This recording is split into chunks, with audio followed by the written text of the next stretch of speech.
Assalamualaikum warahmatullahi. Bismillahirrahmanirrahim. Kita bisa menjalankan ibadah puasa. Meraih keberkahan di bulan suci Ramadan. Sholawat serta salam. Ikhlas merupakan suatu cara untuk memperoleh ketenangan. Bersyukur adalah sebagai kunci keselamatan. Kita diberikan karunia berupa malam ini memiliki kuota. Kebesaran dan kekuasaan Allah Subhanahu wa Ta'ala ada pada satu hal sederhana, Pangeran Padang Pasir yang mulutnya selalu basah. Puasa adalah sarana untuk mendekatkan diri kepada Keutamaan hadir dalam majelis ilmu. Yaitu bulan Ramadan. Barang siapa yang tidak meninggalkan perkataan dusta dan Keyakinan orang beriman. Bismillahirrahmanirrahim. Ini sangat jelas bagi kita semua. Lisan adalah anugerah Allah Subhanahu wa Ta'ala. Yang pertama, bulan Dengan akhlak yang mulia. baik-baik kalian adalah yang menjaga orang atau golongan. Adalah suatu keniscayaan. dicintai oleh Rasul dan Allah Subhanahu wa Ta'ala. Ibadah puasa bisa menjadi pendorong berasal dari kata Pintu neraka. Ya, wassalamualaikum warahmatullahi wabarakatuh. Bulan yang penuh berkah dan rahmat.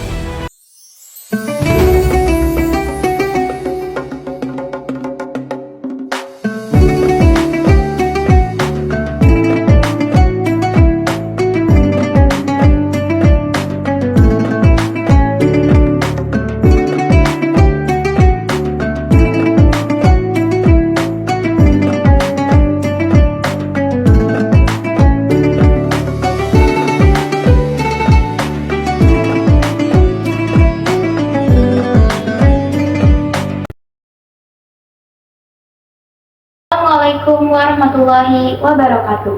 Alhamdulillahirabbil alamin wa bihi nasta'in ala umuri dunya waddin. Wassalatu wassalamu ala asrofil anbiya'i wal mursalin wa ala alihi wa sahbihi ajma'in, amma ba'du.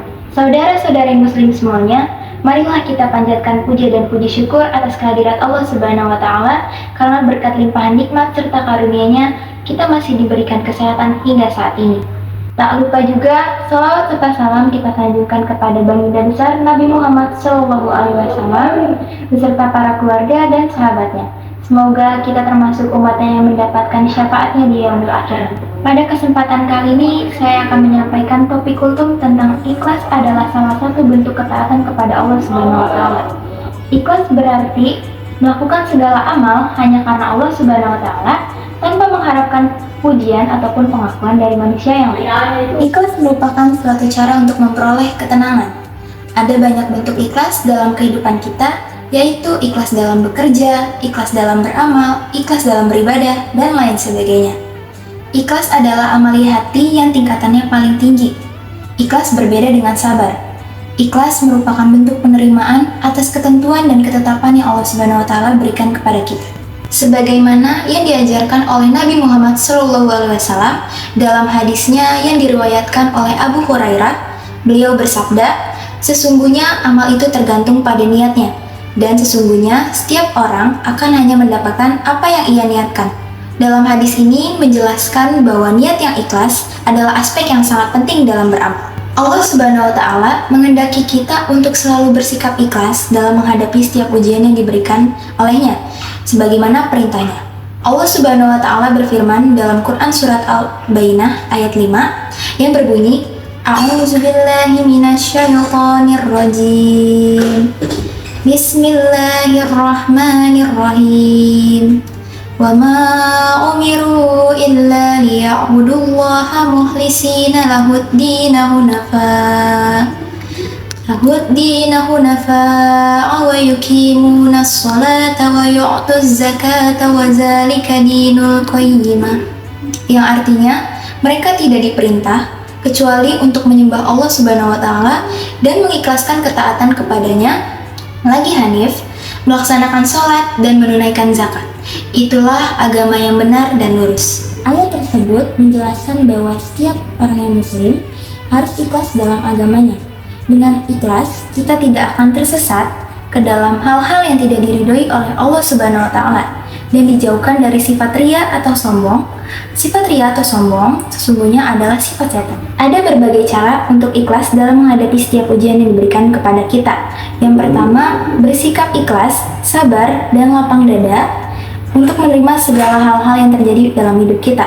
Yang kedua, berhusnuzon, berprasangka baik terhadap Allah Subhanahu wa taala bahwa Allah Subhanahu wa taala tidak akan menguji setiap hambanya melebihi batas kemampuannya.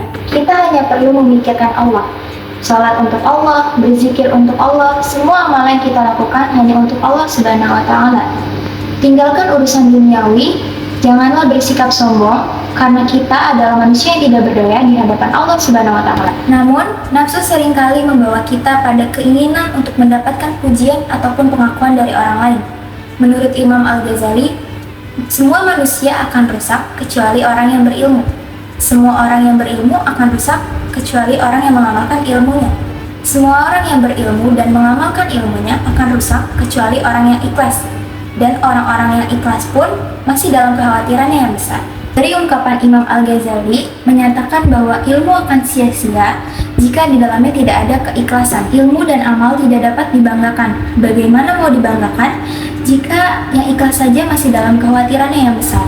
Oleh karena itu, kita harus selalu merenungkan niat kita dalam setiap tindakan yang kita lakukan. Ikhlas merupakan obat mujarab sekaligus pencegah hati yang rusak. Sucikan hati kita dengan selalu mengingat Allah Subhanahu wa taala, niscaya Allah Subhanahu wa taala akan membantu kita dalam menghadapi setiap permasalahan hidup kita. Marilah kita bermuhasabah diri secara berkala agar kita dapat meningkatkan ikhlas dalam beramal dan mendekatkan diri kepada Allah Subhanahu wa taala. Demikian kultum yang dapat saya sampaikan. Mohon maaf apabila ada kekurangan, kesalahan, dan kehilafan dalam penyampaian kultum saya. Setelah ini akan ada salawat yang akan dibacakan oleh teman-teman saya. Saya akhiri, wabillahi taufiq wal hidayah. Wassalamualaikum warahmatullahi wabarakatuh. Ya Rabbi bil Mustafa barik maqasidana wa ghfir lana ma madonna wa ajiyal karami.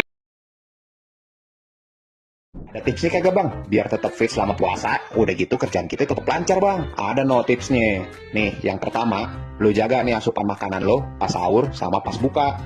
Lo kurangin dah tuh makanan yang berminyak atau enggak yang manisnya berlebihan. Jadi kagak boleh makan gorengan nih bang. Siapa yang bilang kagak boleh no? Boleh, asal jangan banyak-banyak. Justru lo banyakin makanan yang bergizi kayak sayur, buah, ame protein, biar energi tahan lama no. Nah yang kedua nih, jangan lupa lo minum air putih yang cukup. Paling kagak 8 gelas dah tuh sehari no. Nah yang ketiga nih, jangan kebanyakan begadang no. Nanti badan lo malah gampang capek no. Biar pas sahur badan juga enak ya bang. Bener no. Nah yang terakhir nih, tetap olahraga no. Jangan karena puasa lo malah jadi tiduran.